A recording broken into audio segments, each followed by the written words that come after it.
Me as a শাশুড়ি। এ কি বৌমা, তুমি ঝাড় দিচ্ছ?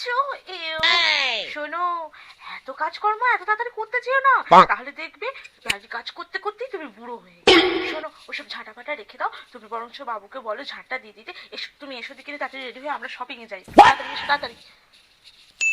মা আমি তাহলে রান্নাটা করে নিই। কি বলছো, রান্না করতে যাবে? এই তো শপিং থেকে ঘুরে এলে। শোনো শোনো, এখন একদম রান্না করার দরকার নেই। আমার ফোনটা কোথায় গেল? আমি বরঞ্চ অনলাইনে অর্ডার দিয়ে নিচ্ছি। তুমি এক কাজ করো, ওই পার্লার থেকে সুমিতা আন্টিকে বলে দাও আমার নেল এক্সটেনশন করাতে, তোমারটাও করিয়ে নেবে বরঞ্চ। যাও যাও যাও।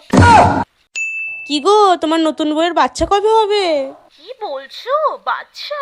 মাগো, শোনো, এত তাড়াতাড়ি এই কচি বয়সে বাচ্চা নিয়ে না বুড়ি হয়ে যাওয়ার কোনো শখ নেই।